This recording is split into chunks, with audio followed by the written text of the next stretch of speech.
Happy Juneteenth, people. Yes, Juneteenth. You remember, this is the day we celebrate June 19th, the day that we executed the Rosenbergs for being communist traitors to the United States and divulging nuclear weapons secrets to the Soviets. That's what Juneteenth is all about. Or am I wrong? I can't keep up with all the new holidays. Anyhow, folks, here we are. It's a beautiful Monday. It's the 20th of June, and it's finally happened, folks. Yes, it has. Either the Russians did something miraculous over the weekend, or they're learning to lie like the Ukrainians do. And what am I talking about? Well, the little news snippet that appeared over the weekend that launching a Caliber missile, which is the name of one of their missiles, from the Black Sea, the Russians took out a meeting of top Ukrainian military people, including several generals. Now, there were 50 people at this meeting, which happened near Dnipropetrovsk. They are, or Dnipro, is how I think the Ukrainians, Dnipropetrovsk, or I think they call it Dnipro now. Anyhow, there were 50 folks at this meeting, all assumed room temperature because of a Caliber missile. Now, I know that Russia has been threatening to take out decision-making centers. Yeah, I don't think many people in the West will either realize or admit just how much Russia has been fighting this war with one hand wrapped around its testicles. But they have been, and they've been threatening for weeks to start taking out decision-making centers. Now, I believe a lot has to do with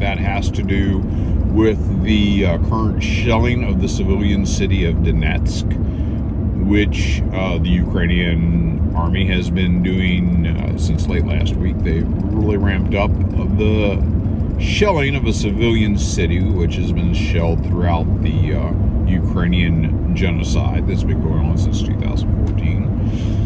But I believe that it kind of backfired because the Ukrainians were planning on diverting some of the Russian forces that are engaged in the Battle of the Donbass right now, that are going to be closing the noose on a substantial amount of the Ukrainian army.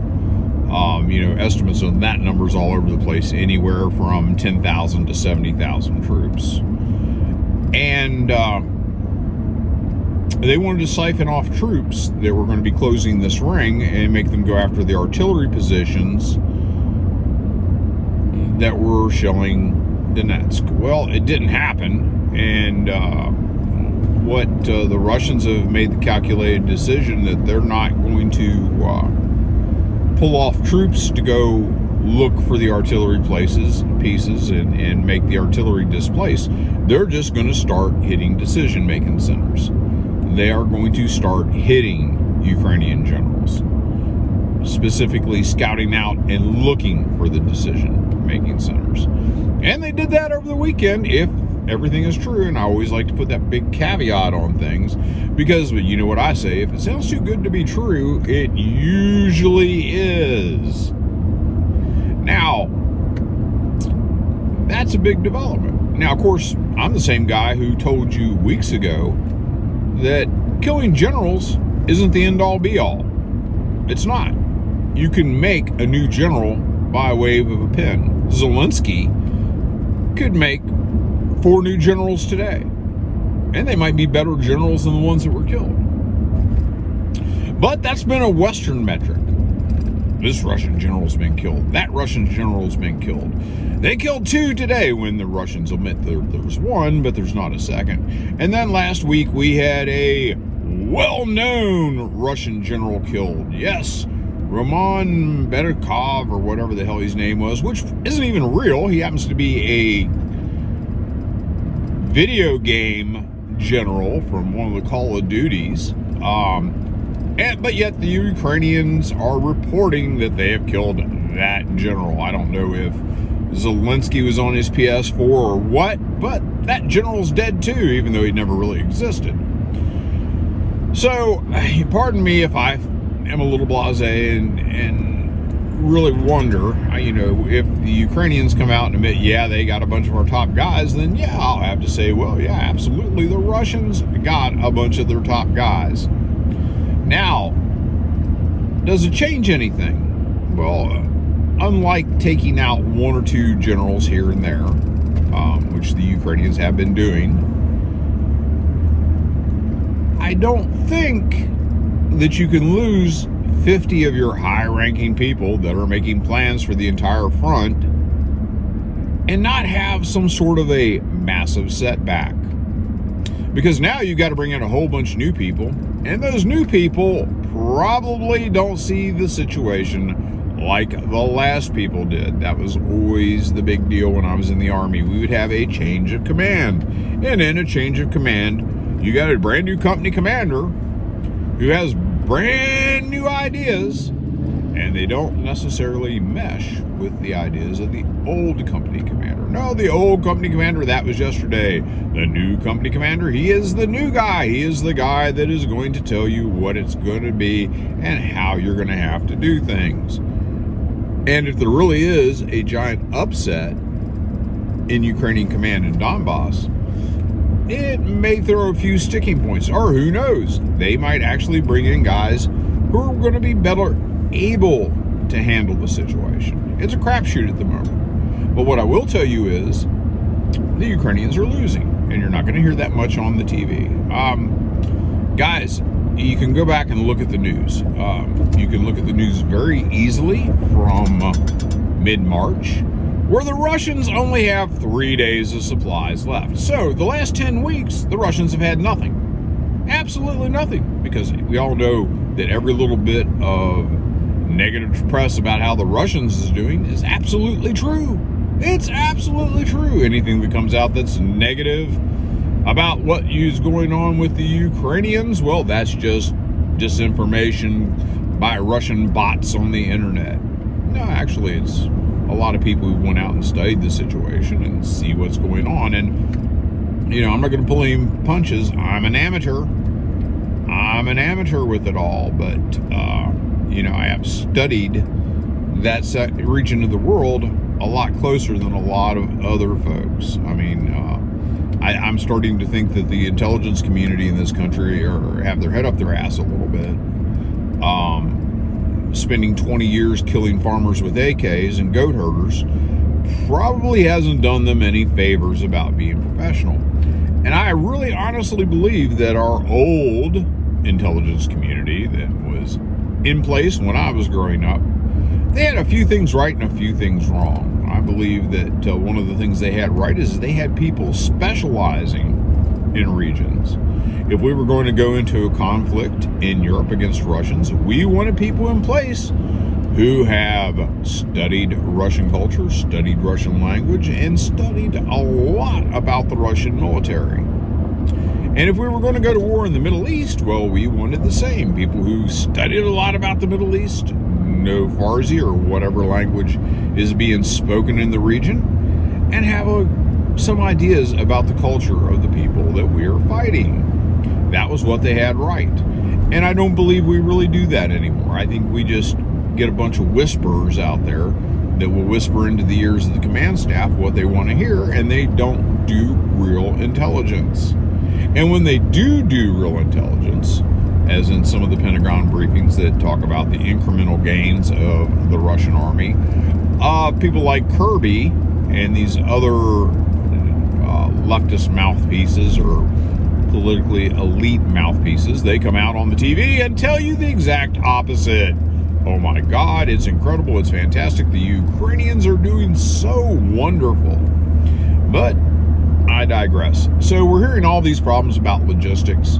Don't believe them, folks. 3 days they'll be out of supplies. Hey, that's like 2 weeks to flatten the curve. Are you feeling lied to yet? Are you feeling used and abused? Because if you don't, they're going to keep using and abusing you. The 2 weeks to flatten the curve was as much bullshit as the Russians are done for. The Russians are doomed. Guys, I think our intelligence community really needs a big shakeup. I think the Pentagon needs a big shakeup. And I think the left in this country needs a big shakeup.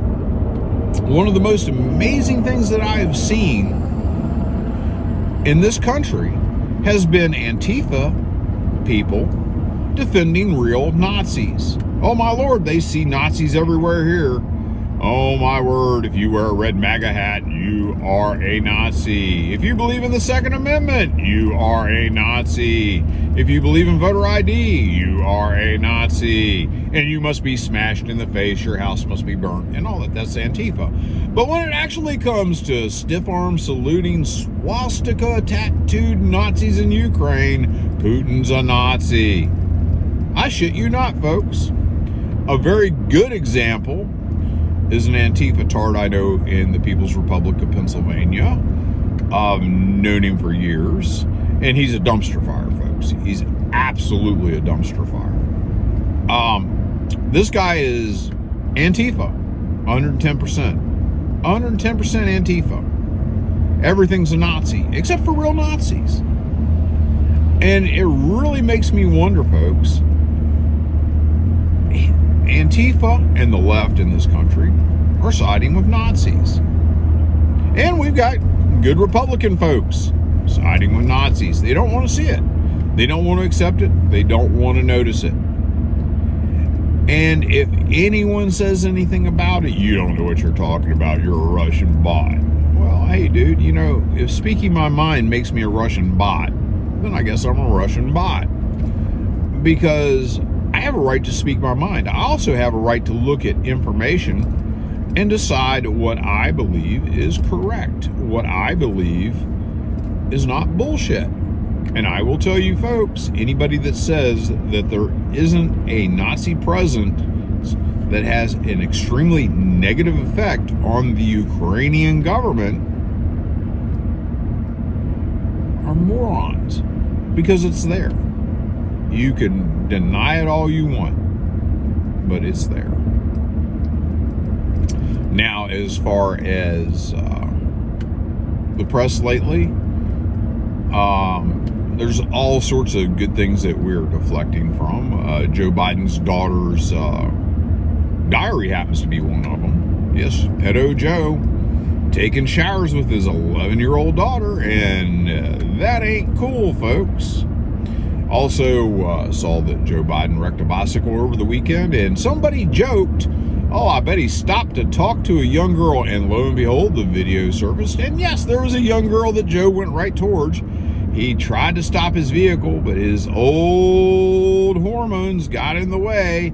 He quit thinking about what he was doing and fell over, rolled on the ground. Help me, I can't get up. We got a lot of stuff that the media is deflecting from. And I know that everybody will go, well, that's a tinfoil hat view of the world, Dave. Well, there's not really much to dissuade me from having what you would consider a tinfoil hat. My government's lied to me. Public health officials have lied to me. You're being lied to all the time, and you're expected to go on with it, pay your taxes, and be a good little citizen. Don't expect accountability. Don't expect people who break the law who are famous to go to jail. Nancy Pelosi's husband is a great example of that.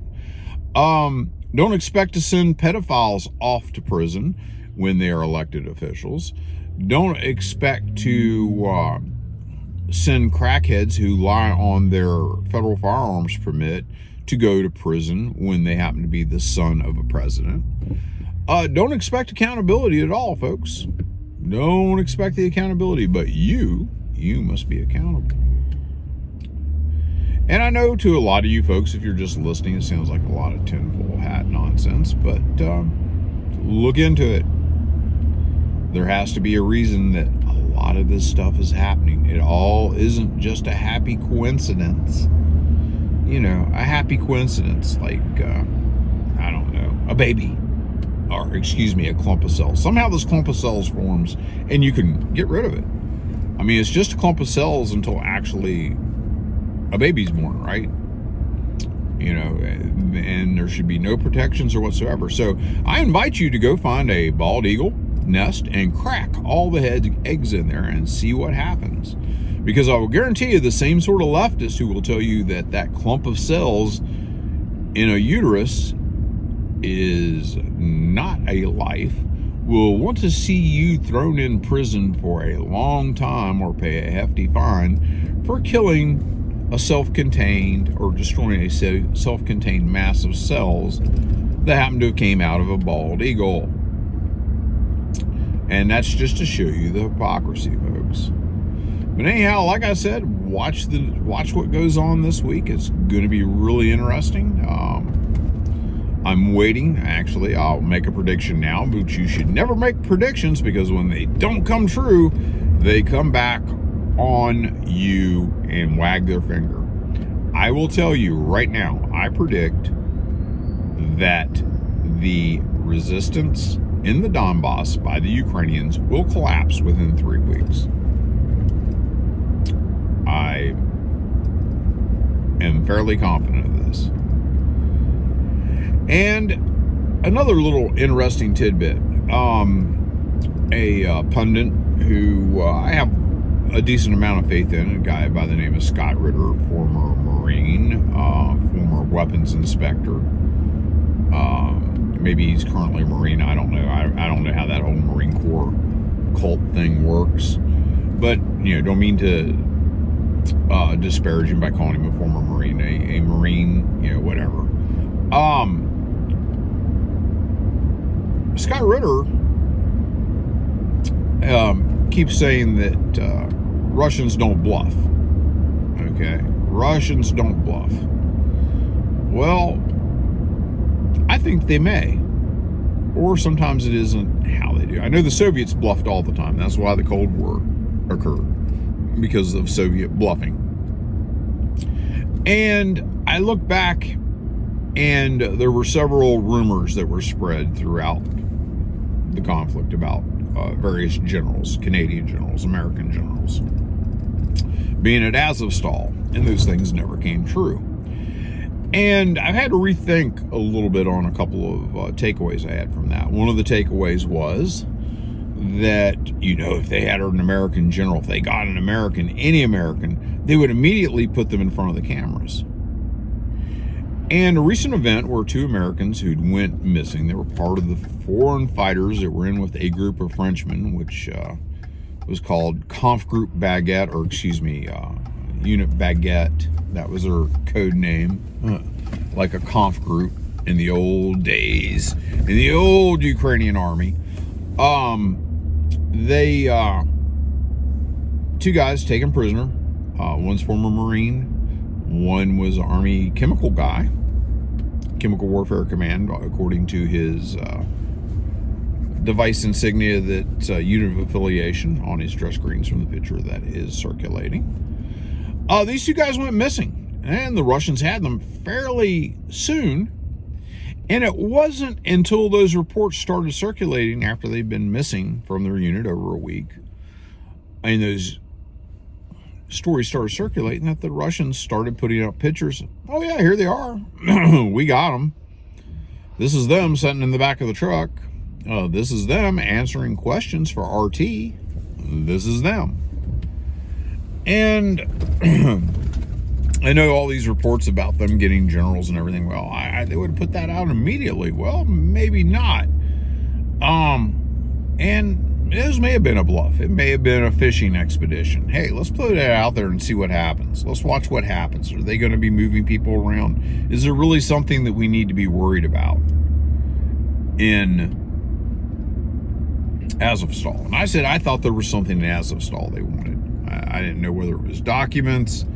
I didn't know if it was this talk of a chemical lab or biolab under there, because under a steel plant is probably not a great place to put a clean room environment, just because the nature of steel making is extremely dirty.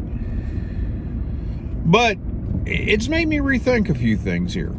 And speaking of Scott Ritter, you can think personally anything. I wasn't a big fan of his when he was a weapon inspector, and basically calling out the government. Later, I've kind of came to appreciate that. But you get a chance to listen to Scott Ritter, listen to some of these other folks. Don't keep listening to your same Fox News contributors like General Keane, who still sees Soviets and has nightmares about Gorbachev's minions under his bed. Yeah, might want to start looking and seeing what's for real out there. All right, folks. Well, I've wasted about 5 more minutes than I normally do of your time, so I will sign out of here on my way to work. But I want to remind you, folks, keep an eye on everything. Everything is not what it seems. This life is not as cut and dry as the media would like to portray it.